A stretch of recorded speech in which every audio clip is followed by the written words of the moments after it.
About a year ago, a friend gifted me a record that has now grown to become one of my all-time favorites.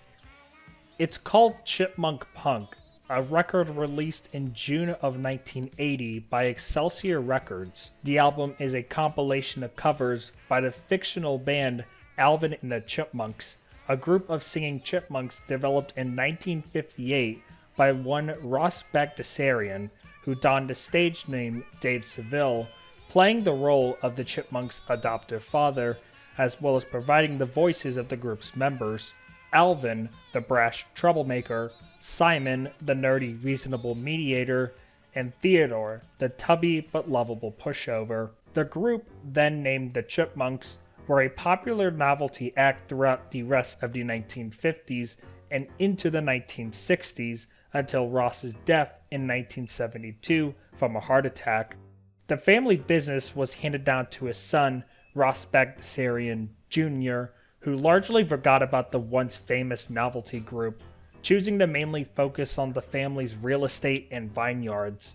Once rediscovering the group in 1977, he pitched a revival to several television networks, but to no avail. He then focused on music, choosing to take the band in a different direction, focusing on covers of popular songs, which led him to release the aforementioned Chipmunk Punk in 1980, with Jr. taking over the vocals of Alvin and Simon, and singer and instrumentalist Steve Vinning providing the voice of Theodore. The story goes that the inspiration for the album came after Los Angeles DJ Chuck Taylor of KMET accidentally played Blondie's Call Me at 45 RPM instead of the normal 33 1/3, which caused the record to be played at a higher pitch.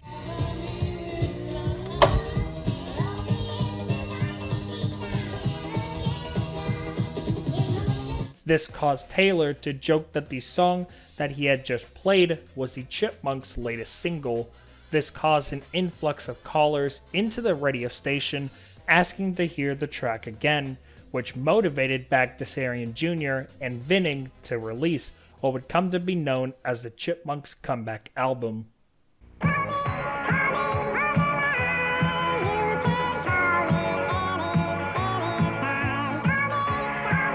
No, your TV set doesn't need fine-tuning. It's Chipmunk Punk, the smash album of the year. Simon, Theodore, and Alvin bring you their fantastic versions of today's top hits. Just listen.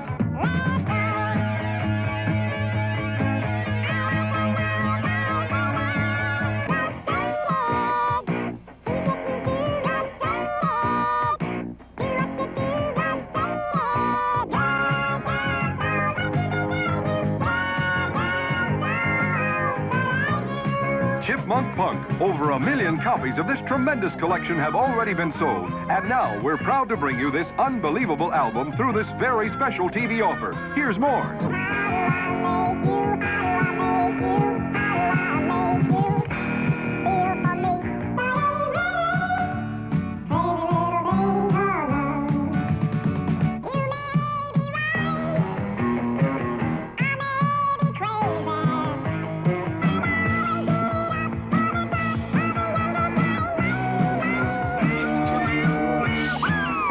Chipmunk Punk, everyone's favorites. Simon, Theodore, and Alvin, the Chipmunks, performing today's top hits. This album is a must. Stereo record only $8.98. 8-track or cassette only $9.98. Don't wait. Order this fantastic album today. The album features 9 tracks, all of which are covers of pre-existing popular tracks. Let's Go, a cover of the 1979 song by American rock band The Cars from their second album, Candy O, released the same year. Good Girls Don't, a cover of the 1979 song by American power pop band The Knacks from their debut album, Get the Knack, released the same year, which is the first of 3 songs featured from the album. How Do I Make You, a cover of the 1980 song by American singer Linda Ronstadt from her 10th album, Mad Love, released the same year. Refugee, a cover of the 1980 song by American rock band Tom Petty and the Heartbreakers from their third album, Damn the Torpedoes. Frustrated, the second cover from the Knacks featured on Chipmunk Punk, also released on Get the Knack. Side A also featured an unlisted excerpt at the end of Frustrated of the 1965 song I Can't Get No Satisfaction by English rock band The Rolling Stones. Call Me, a cover of the 1980 song by American new wave band Blondie for the 1980 film American Gigolo. You May Be Right, a cover of the 1980 song by American singer Billy Joel on his 7th album Glass Houses. Crazy Little Thing Called Love, a cover of the 1979 song by British rock band Queen from their 8th album The Game. And My Sharona, the third and final cover of the Knacks' Get the Knack, featured on Chipmunk Punk. Despite the cheesy but fun nature of the album, it was ripped apart by critics on its release. For one, the album did not actually feature any punk rock like the name suggests, mainly just an album of recent pop hits, with Wayne Robbins of Newsday calling it, quote, the Bee Gees sing the top 10. Bill Provich of the Ottawa Citizen pleaded with listeners to, quote, save their money. Unfortunately for Bill, the public did not save their money and instead chose to buy Chipmunk Punk. The album peaked at number 34 on the Billboard 200 and sold hundreds of thousands of copies, causing the album to be certified gold by the RIAA in October of 1980. The album, as well as NBC reruns of The Alvin Show starting in 1979, caused a resurgence of the group, which would lead to the wildly successful Saturday morning cartoon series Alvin and the Chipmunks in 1983 from NBC. Although many of the reviews were scathing and trashing of the album, one review instead offered some constructive criticism and inspiration for future Chipmunk makers. Gus Walker of the Arizona Republic penned this line in his review of the album, quote, first, you slow down the instrumental track to half speed. Now, the uninitiated might think nothing of this simple line in a music review in a local newspaper that not many people care about from 46 years ago, but this line would eventually become very prophetic in the most interesting and weird way imaginable.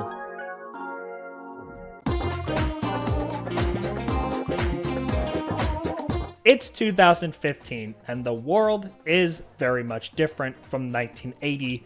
The iPhone 6S was dominating consumers, Donald Trump was running for president, and new Alvin and the Chipmunks material was still being produced. First came the premiere of the CGI animated Nickelodeon series Alvin and the Chipmunks in August, and the also CGI animated feature film Alvin and the Chipmunks The Road Chip in December. Both products would be met with rather unfavorable reviews. The IP had been on a slow and steady decline since around 2007 with the release of the CGI animated film Alvin and the Chipmunks, a reboot film that sought to introduce the group to a new generation. Although flopping critically, the film was a wild financial success. So I guess you could say financially it was still okay, but critically it was at its lowest point. And if things continued this way, the series could just become another piece of, dare I say, slop. However, deep in the undergrounds of internet music, a storm was brewing. No, not that one. One that would take the Chipmunks to places never thought before while borrowing some wisdom from many years ago. This storm would usher in a new understanding of the Chipmunks, as well as semi-revive the series for a new audience. An audience that didn't necessarily like the reboot films, but liked something a little more avant-garde. And all they had to do was slow down the instrumental track to half speed.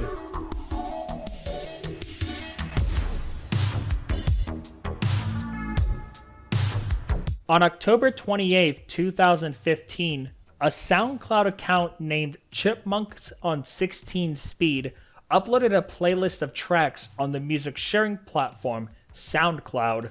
The playlist was titled Sludgefest and featured 8 tracks.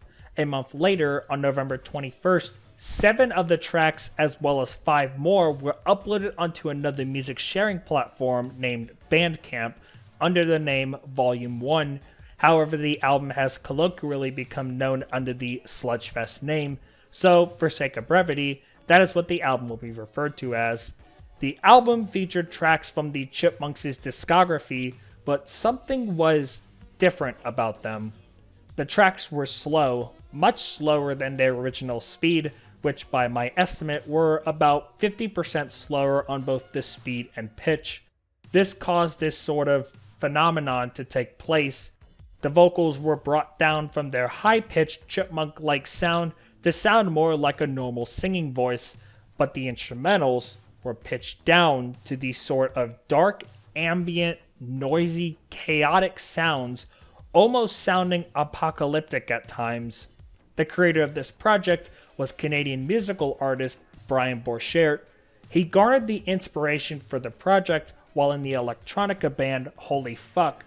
He was experimenting with records on his turntable, trying different speeds to see what stuck, and when he discovered this phenomenon with Chipmunk Punk, he purchased a suitcase record player that could play records at 16 speed, choosing to coin his new project as simply Chipmunks on 16 speed. When identifying the record's playback quality, it's important to look for one key factor, and that's the speed. Now, most of the time it will be printed on the vinyl itself, on the vinyl label, but it can also sometimes be printed on the vinyl jacket as well. But no matter where it's printed, it will always be represented as one form, and that is RPM, which stands for rotations per minute. Essentially the speed that the turntable needs to spin at in order to play the record in its original quality.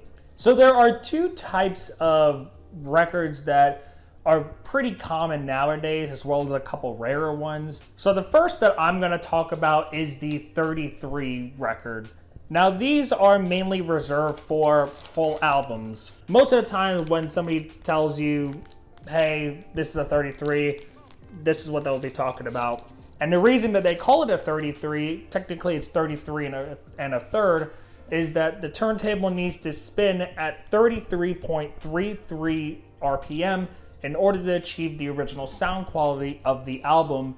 Now, why it's 33.33 and not just 33, I don't know. People don't say 33.33, they say 33. Now, these are also referred to as 12 inches because the record, the diameter is 12 inches. Now, why they picked 33.33 and not 33 RPM, it's kind of weird. It has something to do with balancing the sound quality with the amount that a 33 record can play. And because of the speed that the turntable plays, usually a 33 record, a 12 inch, can hold around 20 to 30 minutes per side.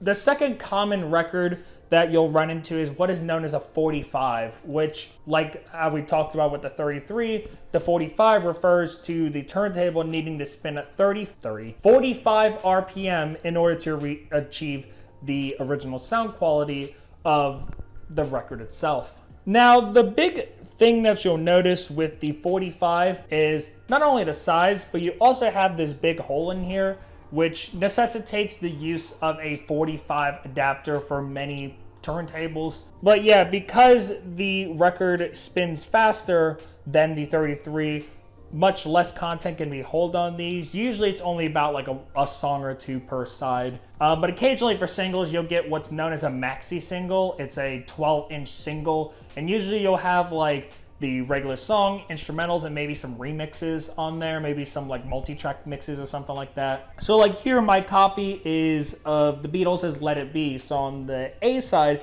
you have, of course, Let It Be, and on the B side, you have You Know My Name, in parentheses, Look Up My Number. Now, what happens when you play a 33 record at 45 speed, or when you play a 45 record at 33 speed? It blows up. No, I'm just kidding. All it really does is just change the speed that it's playing. Here, I'll go ahead and show you. Okay, so currently my copy of Quiet Riot's Mental Health is spinning at 33.33 RPM right now. And watch what happens when I change it to 45. It becomes Nightcore. It's kind of fun. It's kind of fun to kind of go around your record collection and kind of play around with the different speeds. There's also a way to like kind of fiddle with the speeds themselves on the bottom. I wouldn't mess with those. And then of course, when I press it again, slows down back to the original speed. Okay, so this is my copy of the Beach Boys' Barbara Ann on a 45. I decided to pick something a little more loud so that way you can kind of hear the difference. So right now it's spinning at 45 RPM, but change it to 33. And now it's slowed reverb. So this is kind of like what Brian Borchert was doing. He was just picking a bunch of records up, kind of fiddling around with the speeds, and eventually he picked up Chipmunk Punk, slowed it down to 16 speed, and was like, this right here, this is gold. So I said that there were some rarer vinyl speeds that you can come across. One of these is the 78 record. And the main difference that a 78 record has rather than a 45 or 33 is that 78s usually are not made of polyvinyl chloride, which is what vinyl gets its name from, that vinyl is made out of today. It was actually made out of shellac resin, which is what was used before sort of the 1940s to 1950s. And because of it, they were thicker, more fragile, had deeper grooves, and heavier, essentially. Like if you picked up a 45 and a shellac resin 78, you would be able to tell the difference instantly just based off feel alone. So because the grooves are much deeper, you need sort of a special cartridge, since many of these shellac resin 78s were made specifically for like phonographs and gramophones, for example. And because of the age of them, a lot of them are really rare, as many of them were reserved for early jazz and classical recordings, and they're quite rare today. And because of the speed that they would spin at, only about like one, maybe two songs if you're lucky per side. Now, those crummy Victrola and Crosley suitcases have an option to spin at 78 RPM. I would not try to play those shellac resin 78s on a Crosley suitcase player, because that cartridge not only is bad for vinyl records, polyvinyl records, that's a story for another day, but they're also definitely not compatible with shellac resin records. My cartridge on my AT30, 3060, is not even built for 78 records. Like I said, you need a special cartridge for it. And the last speed that we'll talk about is more potent to our story, and that is the very elusive and very infamous 16-speed records. So 16-speed records were reserved mainly for spoken word and book reading records way back around the 1930s to 1940s, maybe 50s, and you don't really see them a lot anymore. You see them so less that many modern record players don't even come with a 16-speed option anymore. My friend, the same one who gave me the Chipmunk Punk record, his mom actually had one of those really old big shelf record players, but it had a 16-speed option because it was about like maybe 80, 90 years old, but we couldn't get it to work, unfortunately. Those really old record players usually have a 16 speed, but a lot of modern ones today do not. And because the record spun so slow, this could hold around 40 to 45 minutes of content per side, but 16 speed lacked the high fidelity for any sort of music, so you can't slap some Drake on a 16-speed record and expect it to sound good. It'll probably sound like hot dog shit. So what exactly is the appeal of Sludgefest? What does it even change about it?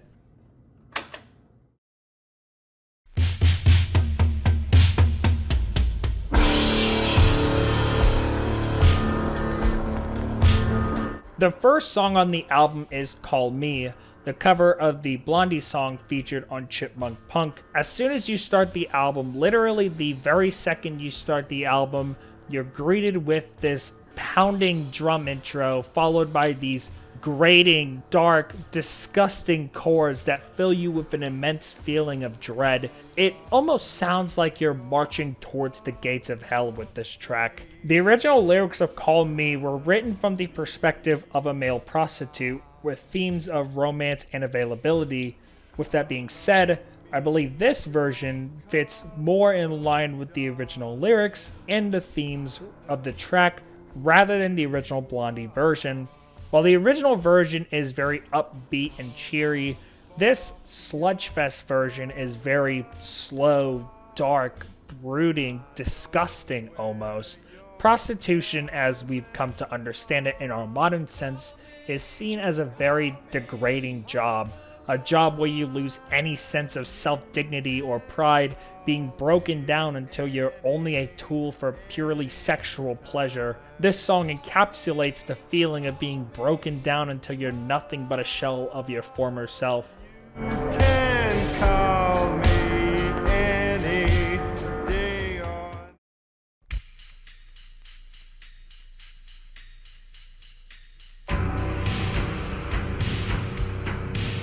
The next track is Walk Like an Egyptian, a cover of the 1986 song by American pop rock band The Bangles from their second album, Different Light.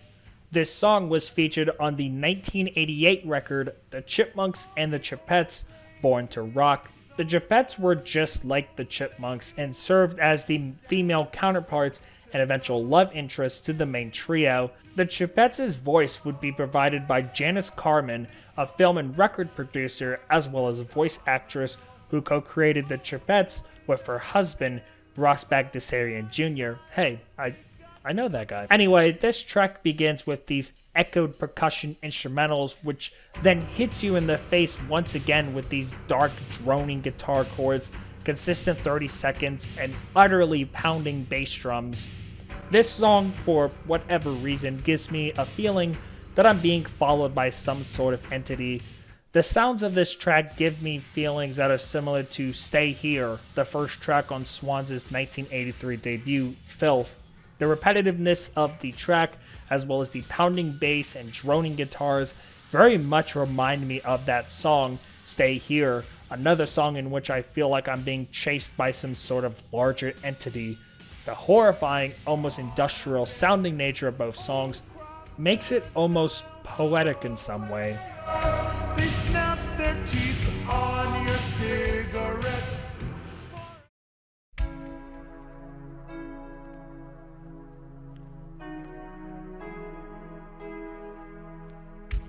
Next is Heaven is a Place on Earth, a cover of the 1987 single by American singer Belinda Carlisle from her second solo album, Heaven on Earth.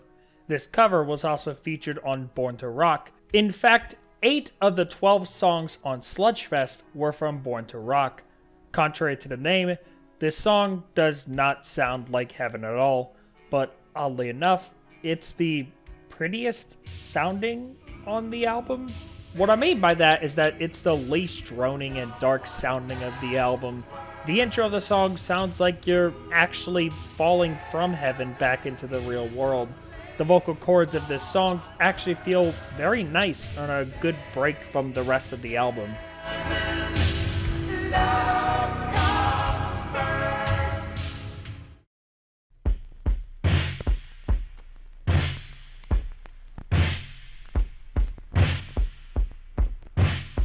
Next is My Sharona, one of the covers of The Knacks featured on Chipmunk Punk. This one is perhaps the most haunting and sludge-like out of all on the album. The intro of the song has these guttural, muted drums mixed with vinyl crackle with these dark, deep chords. You almost cannot hear each note in the chord on the guitars. The vocals are also very strained, giving a sort of feeling that you're slipping away into whatever high you're on. When you gonna give me some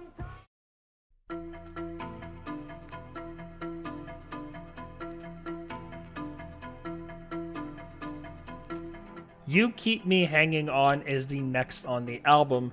a cover of the 1986 cover of the 1966 The Supreme song by English singer Kim Wilde on her 5th album, Another Step. It's sort of coverception going on here. This is the 3rd cover from Born to Rock. This is one of my favorites from this album. I love the singing on this album. It really gives a strange, sort of desperate vibe as the singer sings about wanting to be let go from an abusive relationship.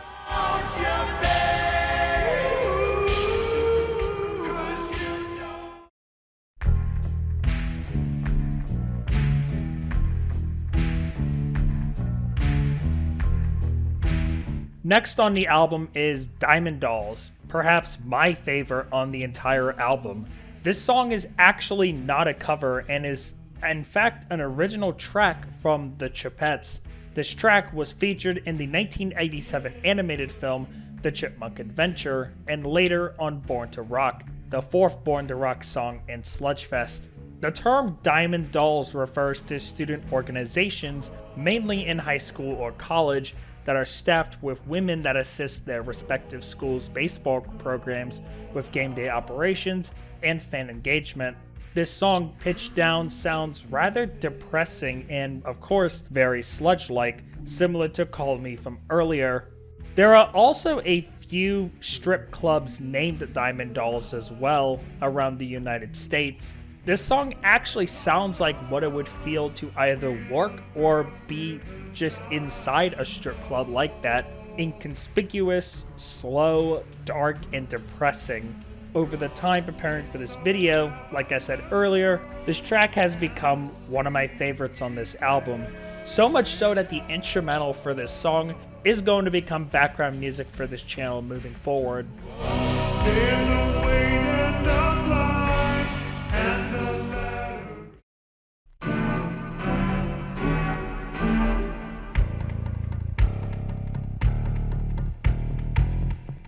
The next song is Bad, a cover of the 1987 Michael Jackson song Bad from his 7th album of the same name, released the same year, also from Born to Rock, the 5th song featured.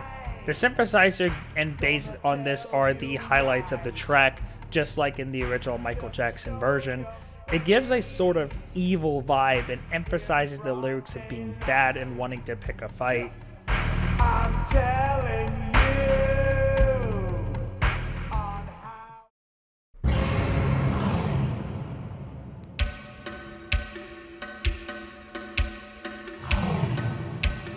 Next is You Were Always on My Mind, a cover of the 1987 Pet Shop Boys song, Always on My Mind. This one also featured on Born to Rock, being the 6th song from the album.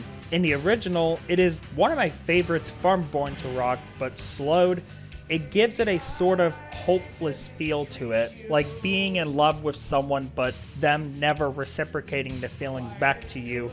It feels like an impossible situation and the spiral that follows it that you find yourself in. I didn't love you.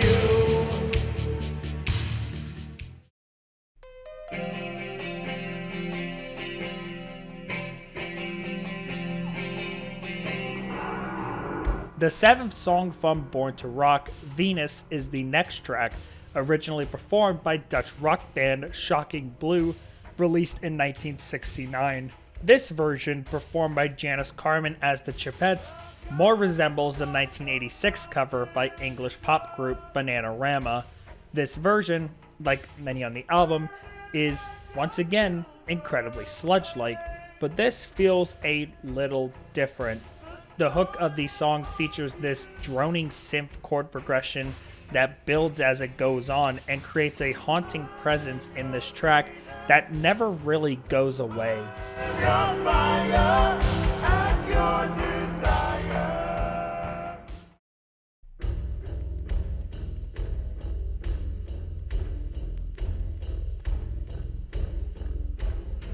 The 8th and final track from Born to Rock on this album is Money Money, a cover of the 1968 track from pop rock band Tommy James and the Shondells, which was made popular by pop artist Billy Idol in 1981. This track starts out with these deep guitar riffs with these pounding, almost migraine-like echoing drums before coming in with the first verse.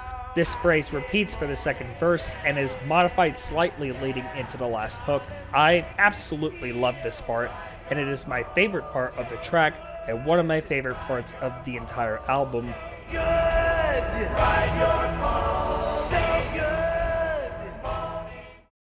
Made for each other.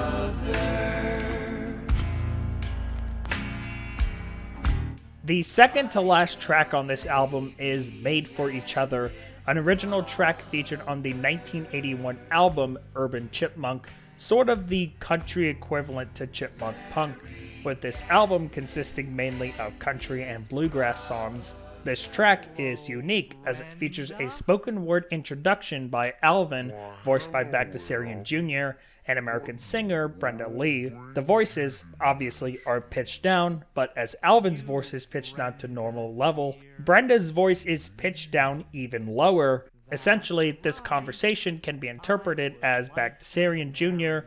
having a conversation with Satan. Anyway, this track stands out as the odd one out, along with the next song on the album, as it is one of only 2 country-sounding songs on the album, while the other ones are mainly rock, pop, or punk-oriented. There are also some spoken word spots on this track. Now, I'm not really a big fan of country, at least new country, but I still like this track simply because I found it a little funny because of Brenda's lines, sounding like a duet between Alvin and the Chipmunks and, well, Satan. Gasp! Alvin and the Chipmunks are doing a duet with Satan.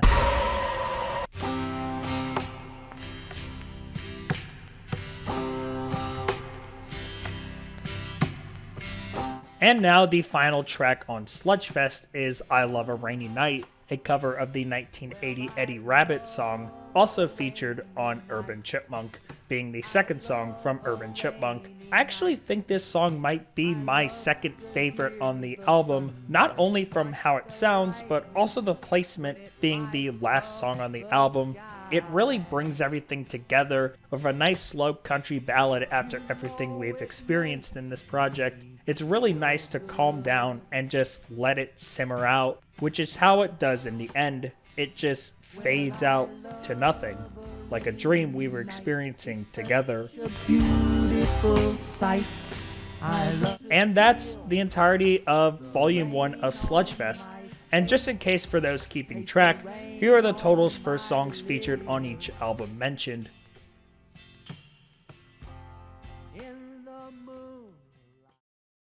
Almost immediately after the project came to light, comparisons to other real-life music bands and artists started to be made. Instantly, the comparisons to the English rock band Joy Division started to be made, mainly from the atmospheric rock sounds and the vocals, which in some songs sound oddly similar to lead singer Ian Curtis. Others said that the slow sludge-like music sounded similar to genres like thrash, sludge, doom metals, and even sludge pop. Another popular comparison that gets brought up is American industrial rock band 9 Inch Nails. I saw a lot of comments referencing both 9 Inch Nails and their lead singer Trent Reznor due to the strained guttural vocals and the industrial sound of many of Sludgefest's tracks. Another comparison that is a little lesser known but should be brought up is the comparison to American sludge metal band Acid Bath. While the vocals definitely aren't the same in terms of Sludgefest and something like When the Kite String Pops, I definitely see the comparison in some of the instrumentals. These deep guitar chords definitely give that sort of vibe, even if it is a little tamer than something like Acid Bath. Brian would expand on the Chipmunks on 16-Speed universe with another full album, this one entitled Volume 2, or colloquially known as Sludgefest Volume 2, on November 26th of the same year, only 5 days after the release of Volume 1. The project would explode in popularity over the next few years. New fan-made projects would sprout up to advance the Chipmunks on 16-Speed lore. There are literally dozens upon dozens of them, covering nearly the whole Chipmunks discography. Some of the popular ones include John Go's The LSD Sides, uploaded on October 2nd, 2019. Yeah. Faces look ugly Fox's Uncontrollable Urge, uploaded on July 16th, 2019.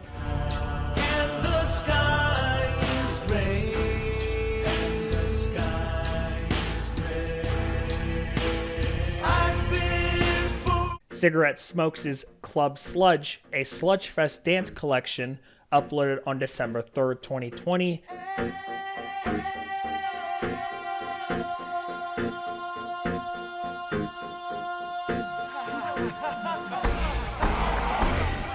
And once again, John Go's Sludge Never Dies, uploaded on January 18th, 2021. My village queen.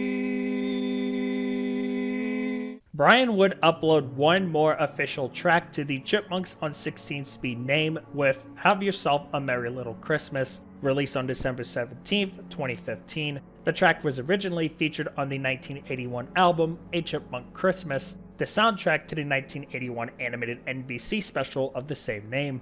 Not going to lie, this track sounds incredibly similar to something that The Caretaker would release. A comment on a YouTube upload of the track put it best. This is the soundtrack to drinking alone in a seedy motel room over the Christmas holidays. A merry little Christmas. In fact, the comments are perhaps the best part of Chipmunks on 16 speed, as they attempt to make some sense of what they are listening to. Some of my favorites include, "This album is like drinking NyQuil in the parking lot of an abandoned mall at 3 a.m. This is the soundtrack to carbon monoxide poisoning. This album is vaporwave for heroin users. This turned Michael Jackson into Trent Reznor, holy shit. This album won't stop following me." Sludgefest brought a whole new understanding to Alvin and the Chipmunks, and this led to a whole new phenomenon that had nothing to do with the music itself. As the YouTube uploads of Sludgefest gained popularity and the fan-made projects started to come out, something very interesting started to happen. A sort of lore started to be formed on the Chipmunks. Instead of a cute, cuddly children's novelty band, they were these broken, drug-addicted, and disturbed group of men, leading up to Alvin's death from a drug overdose in the 1990s. Alvin was the definition of dedication. He wanted the audience to really feel the despair and hopelessness of this album, so for most of his vocals on the album, he recorded them completely alone in a rental house in San Francisco. He would purposely put himself in a mood where all seemed lost, so he could then let it all out through his vocals. He would isolate himself, shutting everyone out, leaving him alone for days at a time. He forced himself to get hardly any sleep, sometimes none at all. He also repeatedly caused harm to himself, so he was in physical pain. He strongly believed all these factors would lead him to make the album sound as dark and chilling as he intended it to be, and it definitely did. I ran into Theodore a few years ago. He was working at a Home Depot in the paint department. He looked like he'd cleaned up and got off the smack. We talked for a while and he said he'd adopted a rescue dog. I'm glad he's doing okay after all the shit that went down with him and Simon after Alvin's OD. He mentioned he still has his favorite bass, but he doesn't play much anymore. I can't believe they forced Alvin into the studio after he slammed his girlfriend with that fatal overdose. They had to shove him into the record label's car just as they shoved her stretcher into the ambulance. This recording perfectly captured the guilt he was trapped with inside the mic booth, dying quietly, soul internally bleeding, not knowing that by the time he laid this track down, she would be dead and he would have to lay her down to rest too. When are we getting the vinyl re-release? I bought mine back in '83, but Alvin decided to urinate all over the merch booth and I had to throw it out. Every upload I would see, even many of the fan-made ones, would have at least one of these types of comments. It's actually really fun to read through these, and it's something that I have not seen on YouTube since Neutral Response. The fact that hundreds, if not thousands of people have come together to create a story out of what is essentially a remix of children's music is nothing short of incredible, and I invite you to read some of these comments. It's truly beautiful in a sort of weird way. As for Brian, he actually hates the Chipmunks. Oh my god, I hate those Chipmunks. My daughter's at the right age where she's watching all the newer versions. It's really like the fascination is in the music, because otherwise we're left with this noxious sort of annoying thing that we probably didn't even like that much when we were kids, throwing shade on them. Those little fuckers.